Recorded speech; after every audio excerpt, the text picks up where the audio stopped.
ಮಳೆಯ ಅವಾಂತರ ಏನು ನಡೀತಾ ಇದೆ, ಇದು ಎಲ್ಲೂ ಏನು ಯಾರಿಗೂ ತೊಂದರೆ ಆಗಬಾರ್ದು, ಪ್ರಾಣ ಹಾನಿಗಳಾಗಬಾರ್ದು ಅನ್ನೋ ಮುನ್ನೆಚ್ಚರಿಕೆಯನ್ನು ಮಾಡ್ತಾರೆ. ಅಧಿಕಾರಿಗಳಿಂದ ಸೇರ್ಕೊಂಡು ಮಾಹಿತಿ ಕೊಡ್ತಾರೆ ಏನೆಲ್ಲ ಹಾನಿಯಾಗಿದೆ ಮಾಹಿತಿ ಕೊಡ್ತಾರೆ. ಈಗಾಗಲೇ ನಮ್ಮ ಅಧಿಕಾರಿಗಳು ನಾವು ಮುಂಚೆನೆ ಅಂದ್ರೆ ನಮಗೆ ಏನು ತೊಂದರೆ ಆಗಬಾರ್ದು ಅಂತಾನೆ ನಾವು ಸುಮಾರು ಕೆಲಸಗಳನ್ನ ಮುಂಚೆನೆ ಮಾಡ್ತೀವಿ. ನಾನು ಇವತ್ತು ಸುಮಾರು ಒಂದು 25 ದಿನದಿಂದ ಬಂದು ಮೀಟಿಂಗನ್ನು ತೆಗೆದುಕೊಂಡು ಎಲ್ಲ ಜಿಲ್ಲಾ ಮಟ್ಟದ ಆಫೀಸರ್ಗಳ ಮೀಟಿಂಗನ್ನು ತೆಗೆದುಕೊಂಡು ಹೋದಾಗ ಫಾರೆಸ್ಟ್ ಡಿಪಾರ್ಟ್ಮೆಂಟ್ಗೆ ಕೆಲವು ಸೂಚನೆಗಳನ್ನ ಕೊಟ್ಟಿದ್ದೆ. ಎಲ್ಲಿ ಮರಗಳು ಬೀಳುವಂಥ ಪೊಸಿಷನ್ ಇದ್ದಾವೆ ತೆಗಿಬೇಕು ಅಂತ. ಅವರು ಸುಮಾರು 500-600ಕ್ಕಿಂತ ಜಾಸ್ತಿ ಮರಗಳನ್ನು ತೆಗೆದಿದ್ದಾರೆ. ಅದೇ ರೀತಿ ನಾನು ಹೆಸ್ಕಾಮ್ಗಳದ್ದು ನಾವು ಹೆಸ್ಕಾಮ್ ಅಂತೀವಿ, ಇಲ್ಲಿ ಮೆಸ್ಕಾಮ್ದವ್ರಿಗೆ ನಾನು ಸೂಚನೆಯನ್ನು ಕೊಟ್ಟಿದ್ದೆ. ಇಲ್ಲಿ ಕಂಬಗಳು ಬೀಳುವಂಥ ಅಥವಾ ಎಲ್ಲಿ ಸ್ಕೂಲ್ ಪಕ್ಕ ವೈರ್ಗಳೇನಾದರೂ ಜೋತಾಡ್ತಾ ಇತ್ತು ನೋಡಿ ಅಂತ ಅವರು ಕೂಡ ಸುಮಾರು 500-600 ಕಂಬಗಳನ್ನು ಇದು ಮಾಡಿದ್ದಾರೆ. ಉಡುಪಿ ಸಿಟಿಯಲ್ಲಿ ನಮಗೆ ಡ್ರೈನ್ ಪ್ರಾಬ್ಲಮ್ ಆಗುತ್ತೆ. ಯಾಕಂದರೆ ಸುತ್ತಮುತ್ತ ನದಿ ಮತ್ತು ಸಮುದ್ರ ಇರೋದ್ರಿಂದ ಚರಂಡಿಗಳನ್ನು ಕ್ಲೀನ್ ಮಾಡೋಕ್ಕೆ ನಾವು ಮಾಡಿದ್ವಿ. ಸೊ ಕಾಲ್ಸಂಕದಿಂದ ಲಾಸ್ಟ್ ಟೈಮ್ ಸುಮಾರು ನಮಗೆ ದರ್ಶನವಾಗಿದೆ. ಅಲ್ಲೂ ಕೂಡ ಮುನ್ನ ಜಾಗ್ರತೆ ನಾನು ಮಾಡಿದ್ವಿ. ಸೊ ಈ ರೀತಿ ಸುಮಾರು ಕೆಲಸಗಳನ್ನ ಆಲ್ರೆಡಿ ಮಾಡಿದ್ವಿ. ಜಿಲ್ಲಾಡಳಿತದಿಂದ ಹೆಲ್ಪ್ಲೈನನ್ನು ಇತ್ತು.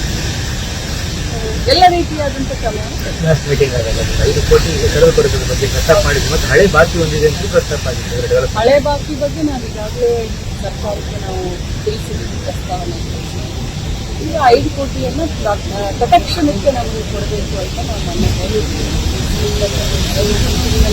ಅದಕ್ಕೆ ನಾವು ಮಾನ್ಯ ಈಗ ಸದ್ಯಕ್ಕೆ ನಾವು ಕೆಲಸ ಆಗೋಷ್ಟು ಮಾಡಿದ್ವಿ.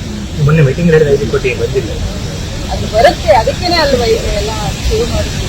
150 ಕೋಟಿ ನಷ್ಟ ಆಗಿದೆ. ಪರಿಹಾರ ಎಲ್ಲೆಲ್ಲಿ ಏನು ನಷ್ಟ ಆಗಿದ್ದು ಏನು ಜಿಲ್ಲಾಡಳಿತ ನಮಗೆ ಕಳಿಸ್ಕೊಳ್ತಾರೆ ಅದನ್ನು ಭೇಟಿ ಮಾಡಿದ್ದೀರಿ.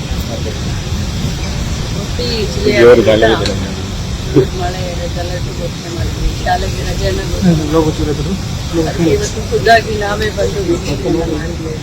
ಗುಜ್ಜರ ಬೆಟ್ಟಕ್ಕೆ ಈಗ ಫಸ್ಟ್ ಸ್ಟಾರ್ಟ್ ಮಾಡಿದ್ವಿ. ಇಲ್ಲಿಂದ ಶುರು ಮಾಡಿ ಸಾಯಂಕಾಲವರೆಗೂ ಎಲ್ಲೆಲ್ಲಿ ಹಾನಿಯಾಗಿದೆ, ಯಾರಾದರೂ ತೊಂದರೆ ಆಗಿದೆ, ಎಲ್ಲ ಗುಡ್ಡದ ಕುಸಿತ ಆಗಿದೆ ಎಲ್ಲ ವೀಕ್ಷಣೆ ಮಾಡಿ ಮುಂದೆ ಏನೇನು ಕ್ರಮ ತಗೊಳ್ಬೋದು. ಮೇಡಮ್, ಒಂದು ಕರಾವಳಿಯ ಮಳೆಗಾಲ ಒಂದು ಇಡೀ ದಿನ ಇದ್ದು ನೋಡಬೇಕಿತ್ತು ಮೇಡಮ್ ಅಂತ ಜನ ಹೇಳ್ತಾರೆ. ಮೇಲೆ ಮಳೆ ಇನ್ನೂ ಬಹಳ ಒಳ್ಳೆ ಮಾಡ್ತಾರೆ. ಅವ್ರು ಇರು ಅಂತಂದ್ರೆ ಇಲ್ಲೇ ಮನೆ ಮಾಡಿ ಇಲ್ಲೇ ಇರ್ತಾರೆ. ಜವಾಬ್ದಾರಿಗೆ ದರ್ಶನ ಅಂಥದ್ರಲ್ಲಿ ಕೂಡ ನಾನು ನಮ್ಮ ಡಿ ಸಿ ಅವರಿಗೆ ಇಲ್ಲ ನನಗೆ ಒಂದು ದಿನ ರಜೆ ಇದೆ ಆದರೂ ನಾನು ಬರ್ತೀನಿ ಸ್ವಲ್ಪ ರಜೆಯಲ್ಲಿ ನಾನು ಬಂದಿದ್ದೀನಿ. ಯಾವಾಗ ನಾನು ಸಂಜೆ